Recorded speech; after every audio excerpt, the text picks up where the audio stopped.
He got the call at 2:47 a.m. from a hospital in New Mexico about his best friend's little girl. She was hurt, scared, and the man who was supposed to protect her was the one everyone was suddenly afraid to question. 16 years earlier, he had stood over her father's flag-draped coffin and given his word that he would watch over her. By dawn, 97 bikers from the Hells Angels were geared up to ride 620 miles to make sure that Promise didn't die in the ground with him. Rider Hawk McLean didn't believe in coincidences anymore. Not after 2 tours in the sandbox, not after losing his brother in arms, and especially not after the phone rang at 2:47 a.m. on a Tuesday that smelled like cold coffee and motor oil. He was elbow deep in the guts of a '73 Harley when his cell phone buzzed across the workbench. One look at the caller ID made his hand go still. St. Mercy Hospital Social Services. That area code belonged to a past he'd spent 3 years trying to outrun, ever since Tyler Cooper's funeral and the promise he'd made to a 13-year-old kid with her father's gray eyes. "This is Hawk," he answered, voice rough as gravel. "Mr. McLean? My name is Rebecca Sioju. I'm a social worker at St. Mercy Hospital in New Mexico. I'm calling about Emily Cooper." The name hit him like a punch to the chest. He was already wiping grease on his jeans, scanning for his keys. What happened? "Is she hurt?" "She's stable right now, but she's got a fractured wrist, broken ribs, and bruising that doesn't line up with one fall down the stairs. Her stepfather brought her in, said she slipped, but the patterns suggest long-term abuse. She gave us your name, said you promised her dad you'd look out for her." "I'm coming," Hawk cut in. "Don't let anyone take her out of that hospital. I don't care who he is. Mr. McLean, her stepfather is." "I know exactly what he is," Hawk said, years of sand, blood, and bad memories hardening every word. "Tyler Cooper took a bullet meant for me in Kandahar. His last request was that I watch over his daughter. I intend to keep that promise. Can you keep her safe until I get there?"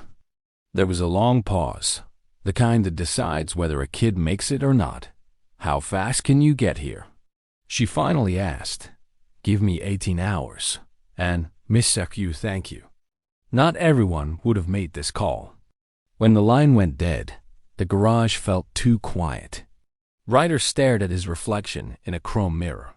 52, face cut up by desert sun and an eyed scar that ran from his eye to his jaw. He reached for his phone again, opened the group chat for his chapter of Hell's Angels, and started typing. 96 brothers and sisters spread across 3 states, men and women who'd survived deployments, divorces, jail time, layoffs, and funerals together. They understood one thing better than most. Family isn't always blood.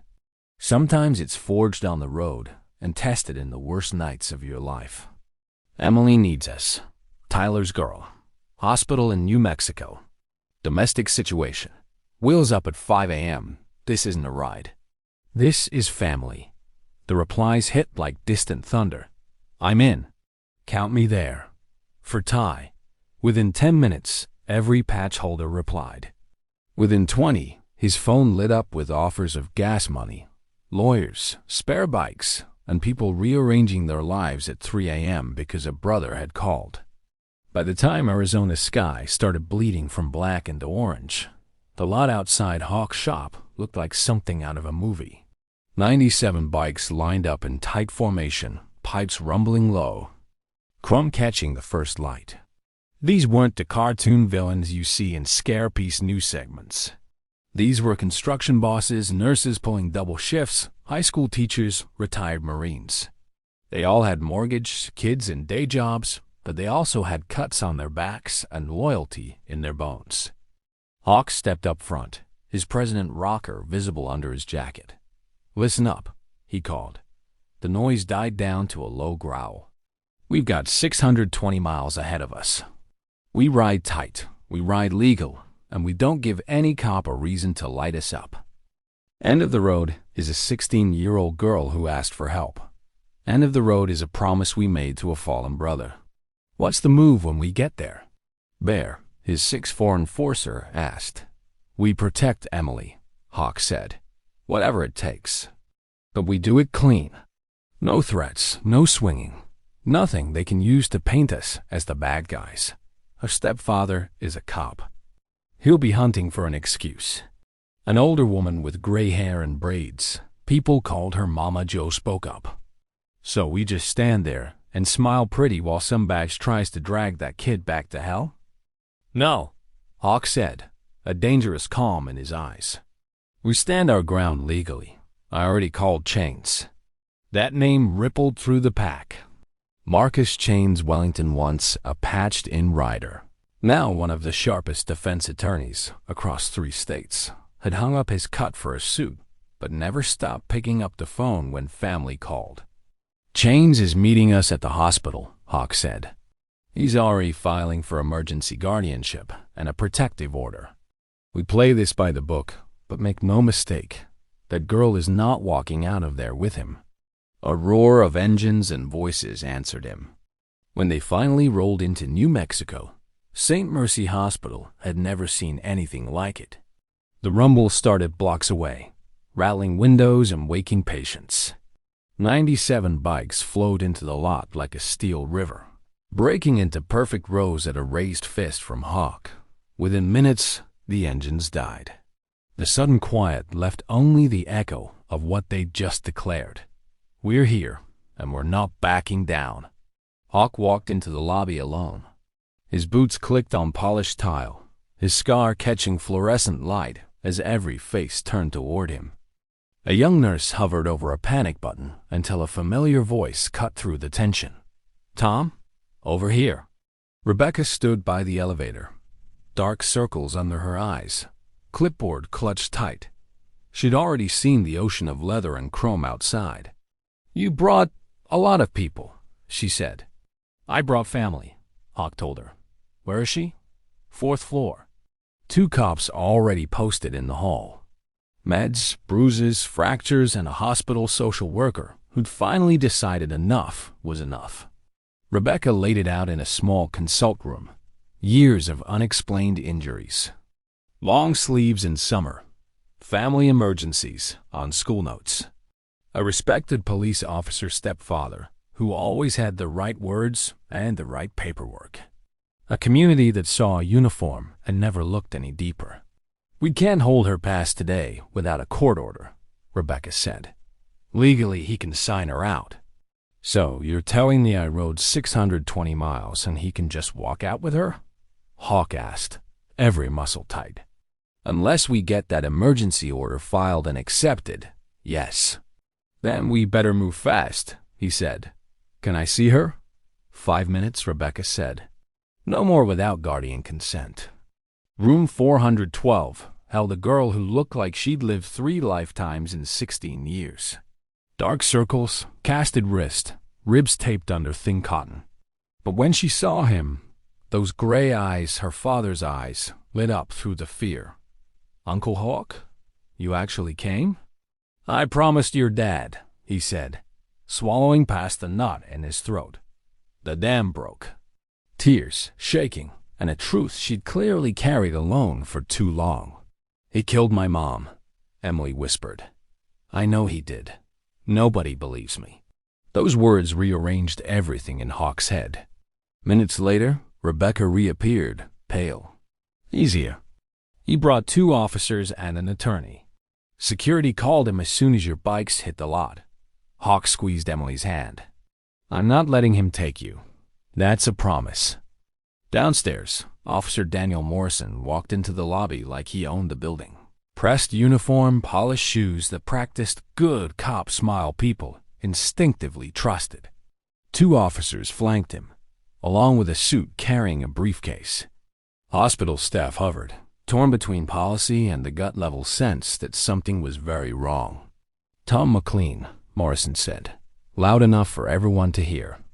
"Tyler's old buddy. Appreciate you checking in, but this is family business. I'm taking my daughter home." "She's not your daughter," Hawk replied, keeping his voice low and steady. "She's Tyler's. You married into this and turned it into a nightmare."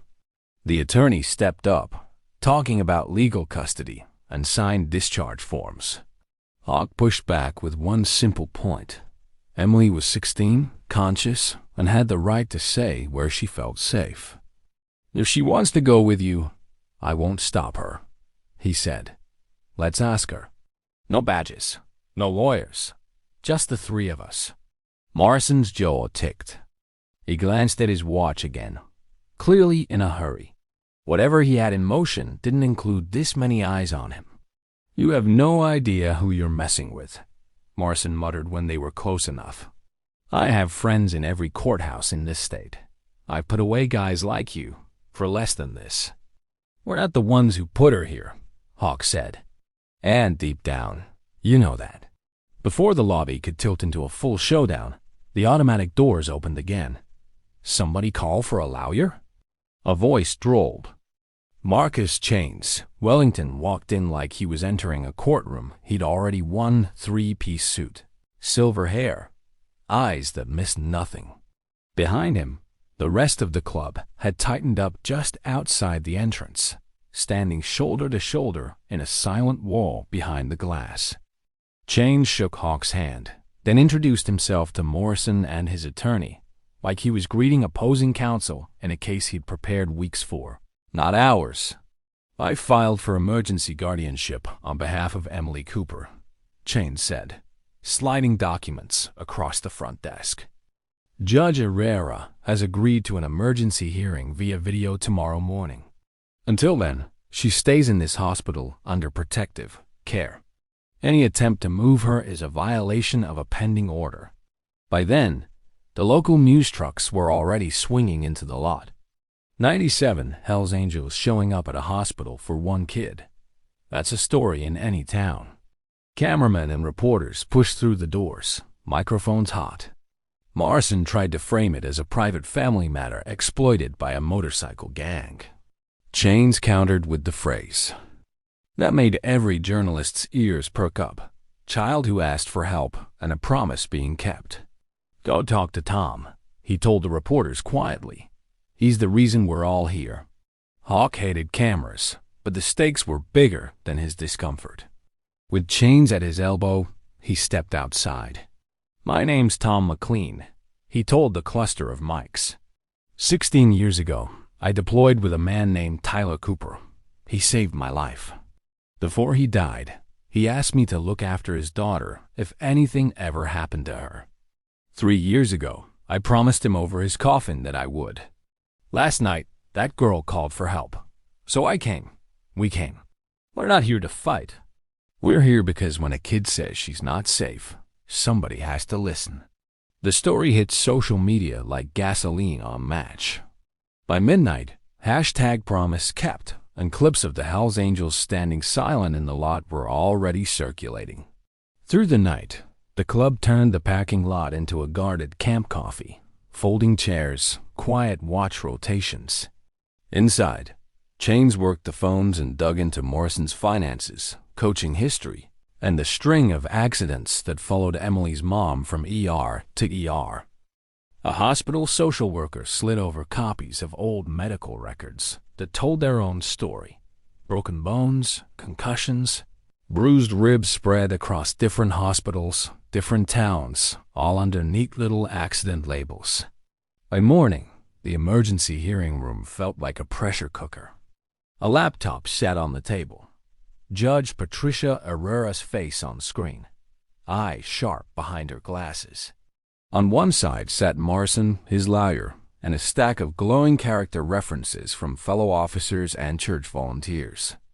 On the other sat Hawk and Chains, backed up by medical reports, financial records, and the quiet support of hospital staff who had finally started to believe what Emily had been trying to say without words for years. For 90 minutes, it was legal trench warfare. Morrison played the grieving widower and devoted stepdad. Chains laid out a pattern of accidents, sealed records, sudden cash transfers, and complaints that never went anywhere because the man at the center wore a badge. The judge listened, asked hard questions, and then made the call that changed everything. "I want to hear from Emily," she said. They wheeled Emily in, pale but clear-eyed. Morrison tried to object, said she was too medicated, too traumatized. The judge shut him down. Emily looked right at her stepfather and decided she was done being afraid. "He's not keeping me safe," she said. "He's the one everyone should have been afraid of. My mom was trying to leave. She had proof he was dirty, stealing from the evidence room. The night before she died, she hid a flash drive in my room and told me not to look unless something happened to her. The next day, her brakes failed." Chains produced the USB she'd handed over, now in the hands of a very interested prosecutor's office. Morrison lost his temper for just long enough to show everyone in that room exactly who he really was. The judge saw it. So did the 3 officers behind him, who'd always assumed his temper never left a mark that mattered. "Emergency guardianship is granted to Tom McLean," Judge Herrera ruled. "Emily Cooper will remain in his care pending full investigation and further orders from this court."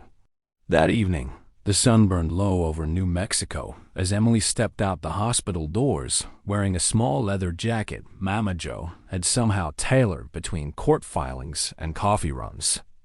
Across the back, above a smaller version of the death head, a rocker read, "Family." 97 bikes formed a corridor down the drive, their riders standing beside them in absolute silence. No engines, no shouting, just respect. Emily stopped, eyes wide. "I don't get it," she said softly. "You don't even really know me." Bear adjusted her collar gently. "We know enough. You're Tyler's kid. You asked for help. That makes you ours." Hawk hung back for a second, watching it all, the patched backs, the sunset on the chrome. The girl who had finally been heard. "Ready to ride?"